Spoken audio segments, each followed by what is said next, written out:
Hello and welcome to the Hub on CGTN. I'm Huang Jiyuan in Beijing. Throughout 2025, we've witnessed significant and profound global changes. Geopolitical instability has intensified. The impact of artificial intelligence is accelerating, and international labor markets continue to shift. At the same time, new waves of U.S. tariffs and rising protectionism are reshaping supply chains and global trade rules, and countries in the global south are increasingly joining forces to amplify their voices on the international stage. China, for its part, has been both a driver and a stabilizing force amid this turbulence, from deepening high-quality development at home to advocating for more inclusive global governance. As the world becomes more interconnected, yet more contested, China's approach to openness, growth, and multilateralism remains a major factor in reshaping regional and global outcomes. My colleague Mushahid Hussein Saeed sat down earlier with Professor Kishore Mahbubani, one of Asia's most respected thinkers, to get his take on the year's important events and developments and on what to look for in 2026. The professor, as always, has provided some thought-provoking insights into global affairs. Welcome to China, welcome to Beijing, and welcome to the CGTN studios, Professor Kishore Mahbubani. It's a great pleasure and privilege to welcome you and to have a chat with you on these issues. Let's start with your book first. And I've been reading that book, by the way, and it's a riveting review of what an amazing life that you've had so far.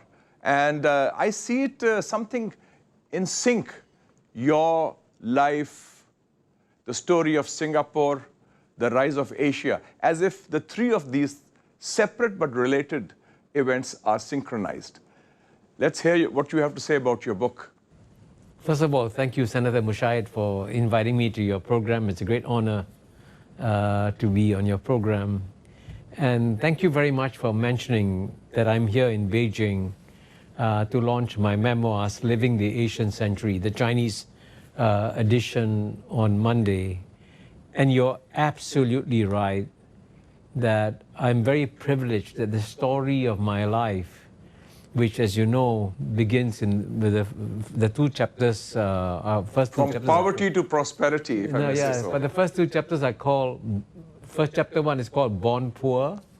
Chapter 2 is called Still Poor. So I experienced poverty, I think, for the first 20, 25 years of my life.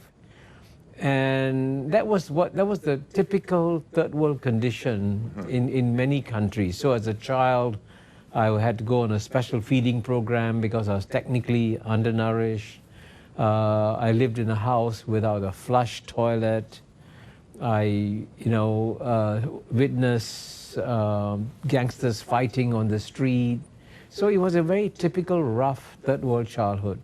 But in the course of my life, I've seen Singapore go from having a per capita income of $500 in 1965 when it became independent to now having a per capita income of $90,000, higher than the US and the UK. So it has been an amazing journey, which I think, as you know, has been replicated in many Asian countries. And therefore, I thought I should share my life story with my friends here in Asia and in the world. Meeting between President Xi Jinping and President Trump was very productive and which had a good outcome. You have been advising the West that the West should learn to live with a rising China. It seems that President Trump has followed your advice. So what's your take on this meeting between President Xi and President Trump? In the case of this meeting, took place between President Xi Jinping and President Donald Trump. This was the first time that they were meeting since President Donald Trump took office a second time. And as you know, it's taking place against a larger backdrop where there is obviously a major geopolitical contest going on between the United States and China. And that's what my book, Has China Won, is about. And against the backdrop of this contest, against the backdrop of the rather painful tariffs that the Trump administration has put on China and other sanctions that they have put on China, this meeting could have turned out very badly. But amazingly, it turned out very well. And I think it was a great relief, not just for United States and China. It was a great relief for the whole world that you've seen at least a temporary stabilization of the US-China relationship. Because if things go wrong between these two countries, and when they start imposing tariffs and sanctions, lots of other countries get caught in the crossfire.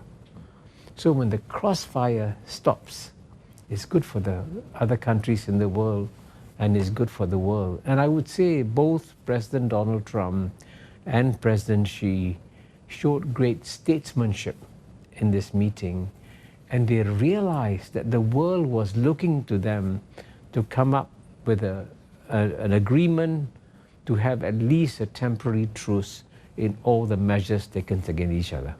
So do you foresee the future trajectory of China-US relations embarked on a constructive engagement, or perhaps it will still have that competitive edge? The United States has clearly made a major decision that it wants to remain as the number one power in the world. And that's what all number one powers want to do. But China, in its efforts to remove poverty, in an effort to improve the living standards of its people, in an effort to create the largest middle class in the world, has obviously generating a very large economy that will, at one point in time, overtake the US economy. So, and throughout history, for 2,000 years, the world's number one power will always try to push down the world's number one emerging power. So the fact that the United States is trying to push down China is something you can expect. This is what history teaches us happens. But nonetheless, even though this contest is inevitable, you can still impose guardrails on this contest to make sure that the contest and competition continues within certain boundaries and doesn't go out of bounds. So that, I think, is what we should hope for. The contest will definitely continue, but both sides should continue talking to each other face to face as often as possible, and then hopefully ensure that this competition remains within certain limits and bounds and not disrupt the rest of the world.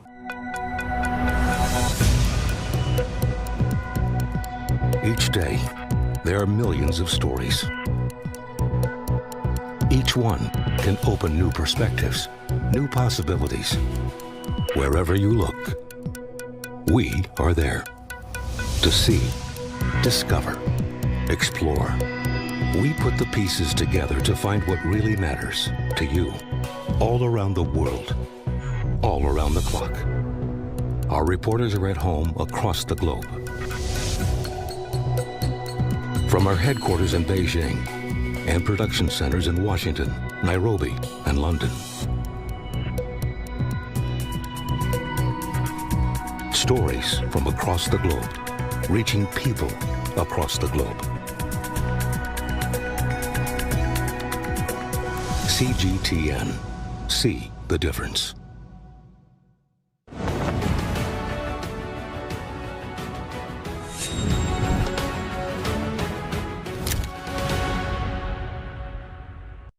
So that's good if there are certain rules of the game at the international level between the two big powers, China and the United States. I think it's good for the region, good for world peace also. You have always been a strong exponent of the Asian century, even the book is titled that. And I think your prediction seems to be coming out correct about the Asian century, the way events are moving. So how do you view the emergence, the resurgence of Asia and the Asian century? What are the contours and how do you see it developing? Well, I can tell you that I have discovered accidentally that the world is preparing psychologically for the Asian century. Now, I say this because my 10th book is my memoirs. My 9th book was an open access book, and the title was The Asian 21st Century. Now, I asked the German publisher Springer, this is an open access book, free book. How many downloads should we expect? He said if we get 20,000 downloads, it's a very good result. But instead of there being 20,000 downloads of the book, there have been over 4.1 million downloads of the book in 160 countries. And to me, that's a signal. The reason why people were downloading the book and reading a book called The Asian 21st Century is that they realized that the 21st century is going to be the Asian century. And the data is very clear. Just to give you one example. You compare the size of the Chinese economy with the combined economy of the European Union, right? In 1980, when China started its reforms, Europe's combined economy was 10 times bigger than China. Today, they are about the same size. By 2050, Europe will be half the size of China. Can you imagine that? Europe has gone, in my lifetime, from being 10 times bigger than China to becoming half the size of China by 2050. Now, this is a major structural shift of power to Asia that is happening. So the power structure has come back with a bang back to Asia. You talking of China's rise, some in the West are a bit skeptical and critical. They say that China's rise, although it's very peaceful, China is probably the only country which has risen in the world peacefully without any invasion or without any aggression or without any occupation or without any colonization. They say it's unfair and maybe China tries to take advantage of the West. What's your take on that? Would you agree with that assertion? Well, I mean, you're absolutely right when you say that the West, especially the Anglo-Saxon media, has been very skeptical of the China story. Take, for example, this famous British magazine, The Economist. It's always a great fun to read The Economist. They're very witty and very clever. But they've had covers every few years saying, oh, the Chinese economy is China is stagnating, and guess what? Decade by decade, China keeps growing. And the reality is that China's return of China has been one of the greatest modern miracles that we have seen. And you're right, it's actually quite remarkable that China's rise so far has been peaceful. China has not fought any major war since 1979, 46 years ago. And you compare China's rise with other great powers, like, for example, the United States, you'll see this is quite remarkable. Remember, Graham Allison has told his fellow Americans, please, please, don't ask China to be like the United States of America, because when the United States was emerging, it declared wars on countries, it declared war on Spain, and that's how the United States came to conquer the Philippines, right? So this shows you that China's rise is unusual, because here is the emergence of a great power that hasn't fought any major war for 46 years.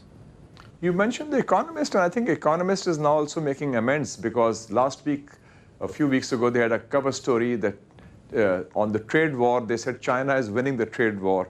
And recently they had another cover story, they said China, the scientific superpower. And they said the old science order dominated by the United States, Japan and Europe is now coming to an end. So I think new realities are overtaking that. And coming to this relationship again with the US, I think there are also areas of collaboration.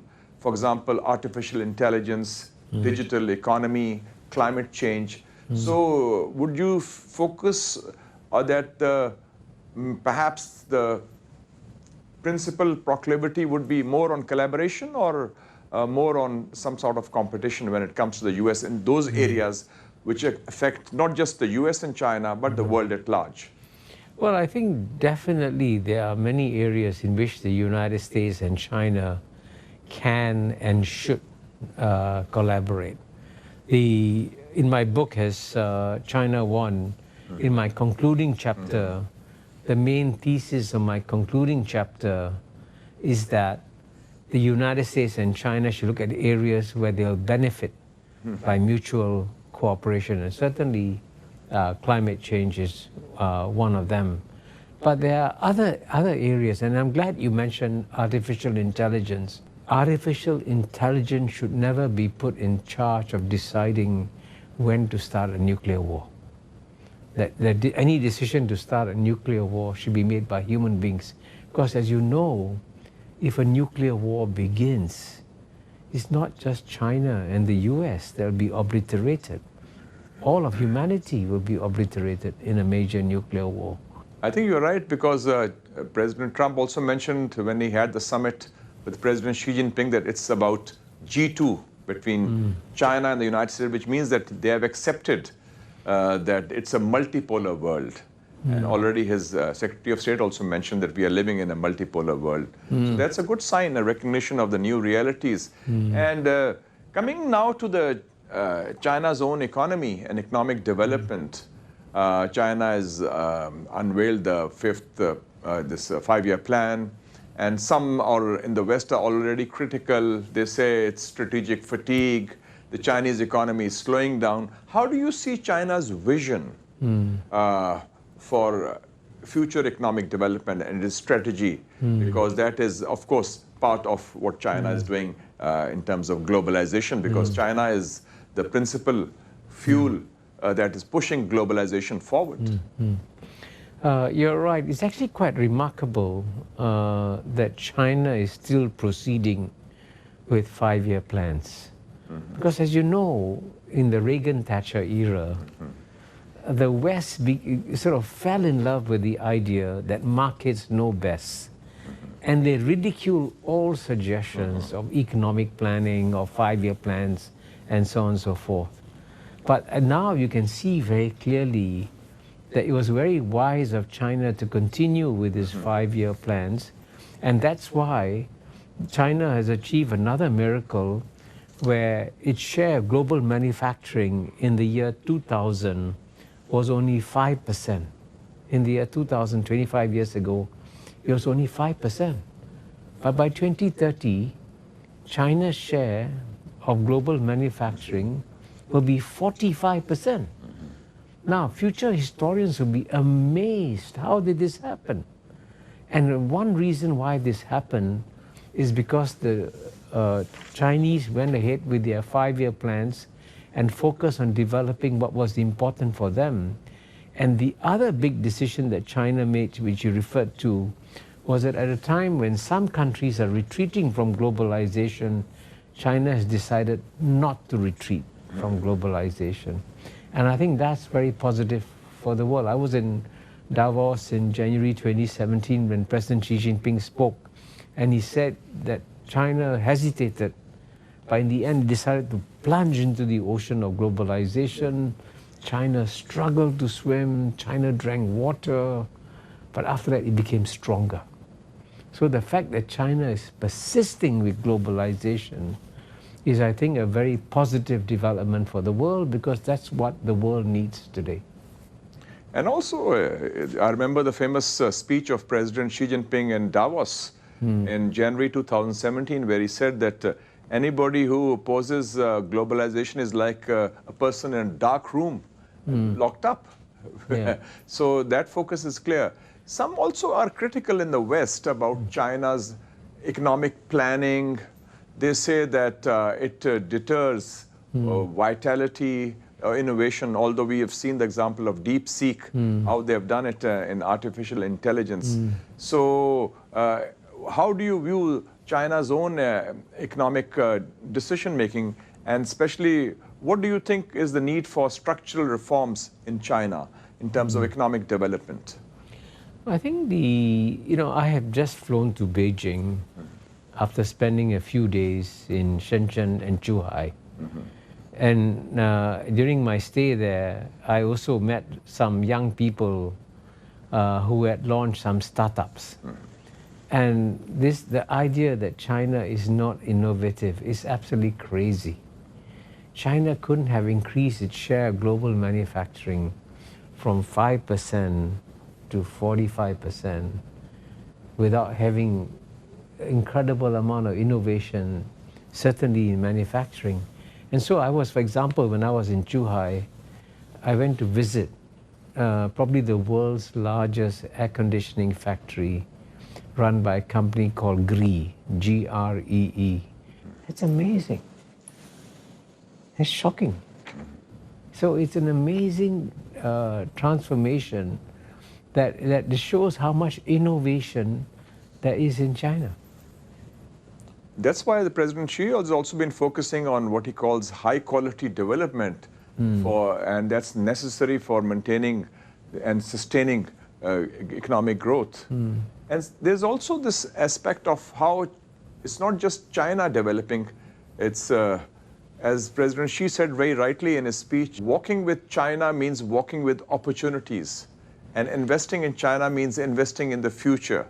So in that context, when we talk of China's planning and China's development, some people also fear there is a threat, that it's a threat to the existing order. In your view, is that concern or criticism justified? Or how do you view China's development at home being inextricably intertwined with the globalization and development abroad? Well, I think it's good for China to go for high quality development, which is what you mentioned.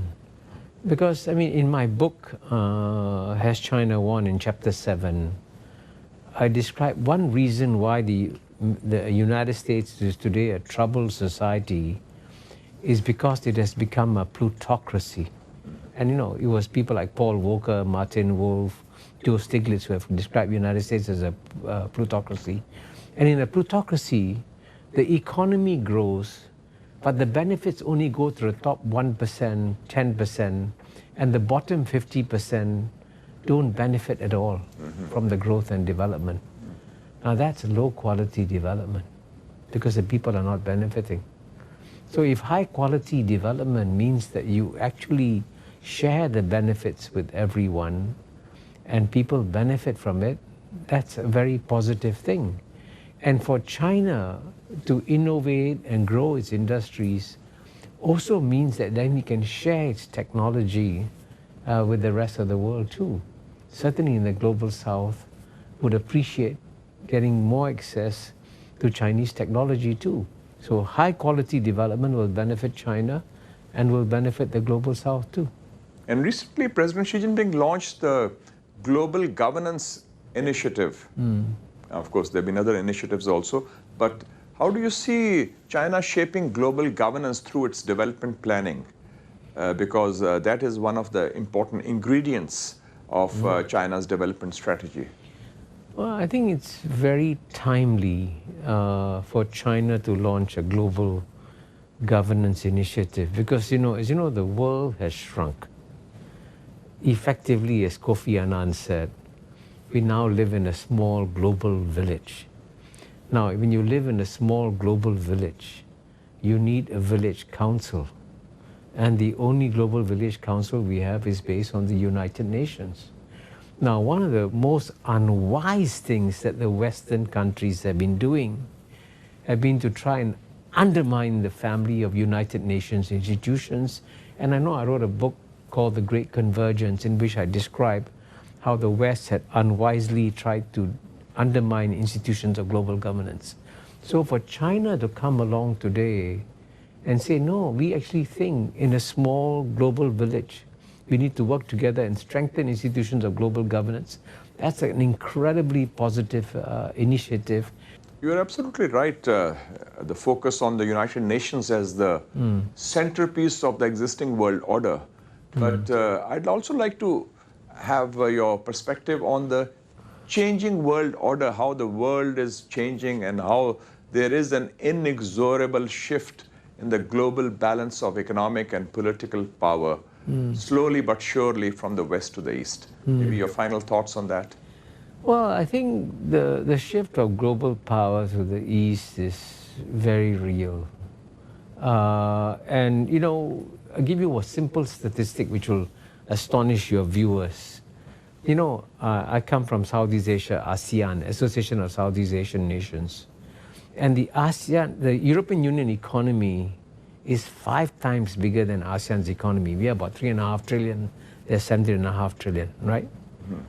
But guess what? In the decade 2010 to 2020, ASEAN added more to global economic growth than the European Union did. In fact, the European Union is actually shrinking, sadly, you know. So therefore, this is one indication of how growth is happening, and what the rest of the world should do, therefore, is to find ways and means of engaging all the rising economic powers in this area and to work with them rather than to try and suppress the growth of Asia. And I hope that as a result of watching this program, viewers in the West will tell their governments and say, why aren't we cooperating more with Asia? With that, we come to the end of today's episode. Many thanks to our distinguished guest, Professor Kishore Mahbubani. And viewers will probably agree that we had a scintillating discussion. And the key takeaways are very important. First, that basically we are seeing the emergence of a new global order where the existing power balance is shifting from the West to the East.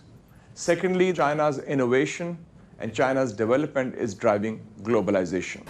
2025 has shown us how quickly geopolitical shifts, technological waves, and international trade rules are reshaping the world order. For the Global South, this represents both challenges and potential new beginnings. As we move toward 2026, these forces will continue to intersect and evolve, and those who can grasp the trends may emerge stronger in a changing world. Thank you for watching. Our coverage continues on CGTN. Bye now, and take care.